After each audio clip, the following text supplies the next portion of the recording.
In summer 1994, Street Fighter franchise was at an enormous wave of popularity. Games were selling like crazy and a Hollywood Jean-Claude Van Damme movie was just around the corner. Meanwhile in Japan, Gisaburo Suji directed an anime based on Street Fighter 2. In this video I'll summarize the plot of this animated movie that expands the background stories of the characters. But if you're not familiar with Street Fighter's story and origins, I recommend you to watch my previous videos about what happened in the franchise so far. Also, if you like my work, you can support me via patreon.com or Superthanks here on YouTube. It starts with a prologue where Ryu and Sagat have a duel under the shadow of the night and they are observed by some kind of data-gathering robot. Ryu wins the fight and scars Sagat across his chest with a Shoryuken, and then he ends up the fight with his famous Hadouken. That scene is a direct reference to the Super Street Fighter 2 game intro, and also it confirms that Sagat's chest scar was actually made by Ryu. Few years later, we see a justice minister being assassinated by Cammy White. Turns out that an MI6 agent was hypnotized and used by someone to kill the minister. Chun-Li is working on her case as an Interpol agent. She suspects that the Shadaloo organization is creating its own terrorists through brainwashing. Interpol suspects that Bison organization is gathering information on street fighters around the world to select ones they want to brainwash. Chun-Li plans a joint investigation with American military forces. She meets Guile in a US base, but let's just say he doesn't treat her seriously at first. Bison arrives at his secret base along with Sagat, Vega and Balrog. His scientist introduces the new model of monitoring cyborg he created. Bison is desperately looking for Ryu, but so far there is no sign of him. Hundreds of monitor cyborgs are sent to find most valuable Street Fighter, but Ryu remains undetected. He trains somewhere in the mountains, memorizing his master's lesson and training he used to have with Ken Masters. Ken is in the USA and he meets his girlfriend. Then we see Fei Long, who is a star of a kung fu movie, but he quits the set and goes to an underground fighting contest. Turns out Ryu is there and he impresses Fei Long, so he challenges him. Ryu knocks out Fei Long with his flying kicks. Then we see them having a conversation and Fei Long recognizes Ryu as the guy who is known for beating Sagat. He reveals to Ryu that Sagat was hired by Shadaloo. Ryu doesn't know what Shadaloo actually is, so Fei explains to him that it's a crime organization run by Bison. Meanwhile, Cyborg finds Ken, who duels with Thunderhawk, who wants to prove himself against Ken, but Masters quite easily handles him and wins the fight. Ryu is in India. He accidentally makes a little girl spill her milk, so he gives her money to buy some more.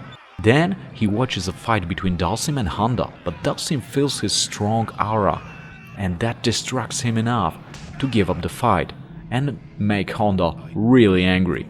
Though the Bison cyborg is also there, it doesn't detect Ryu.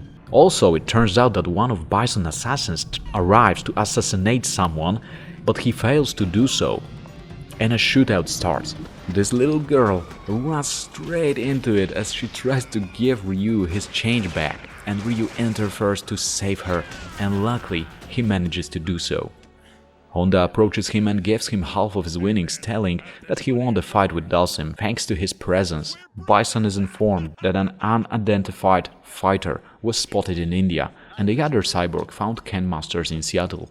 And when Bison scientist compares his style to Ryu, they found out it was the same fighting style. And that is true because actually they were for 10 years training together at the same dojo. Bison wants to make Ken his secret weapon. Also, one of the cyborgs sends a recording of Chun-Li questioning Cammy in Interpol. Bison personally decides to go after Ken. Meanwhile, Chun-Li doesn't give up on Guile and earns his respect by standing up to him. She knows that he wants personal vengeance on Bison because he blames him for his friend's death. She also reveals that Bison killed her father, so she also has personal reasons, but she doesn't let that come before her duties as an agent. Then they go to see DJ just to warn him that Bison wants to brainwash him, and actually, they even unmask one of his cyborgs. But it turns out it wasn't the only one there. Angry Bison orders Vega to take care of Chun-Li. Balrog is in Vegas doing business for Bison. Zangief is also there. He fights Blanca as an entertainment event for the guests of the casino. They have an equal fight, both showing their special moves, but it ends up when Zangief gets electroshocked by Blanca. Chun-Li is taking a long, satisfying shower where the director took his time to let the viewer admire her. But in the meantime, Vega broke into her apartment and tries to kill her. Guile tries to call her, and due to the fight the phone falls on the floor and he can hear alarming sounds. But before he manages to get there, Chun-Li fights bravely against Vega and manages to throw him out of the building. But the duel is so violent and Chun-Li gets seriously injured by his claws. Ken drives a car with his girlfriend and gets a bit carried away, memorizing how Ryu saved his life back in the training days. After he drops her home, he is approached by Bison, who kidnaps him and shows his great kinetic and psycho powers, turning his own Hadouken against him. Soon Guile finds Ken's abandoned car and he gets back to Interpol and learns where to look for Bison's headquarters. They also targeted Ryu in Thailand. Guile visits Chun-Li in hospital and he promises her he will take care of Bison. Bison plugged in Ken into his computer and is searching through his memories to find Ryu. And by this we learn how Ryu got his red headband that actually used to be Ken's, but once he used it on Ryu to cover a cut on his face. Meanwhile, Bison gets an intel that Guile is traveling towards Thailand border, and it is suspected that he learned Ryu's location. That makes Bison really happy and he decides to go there.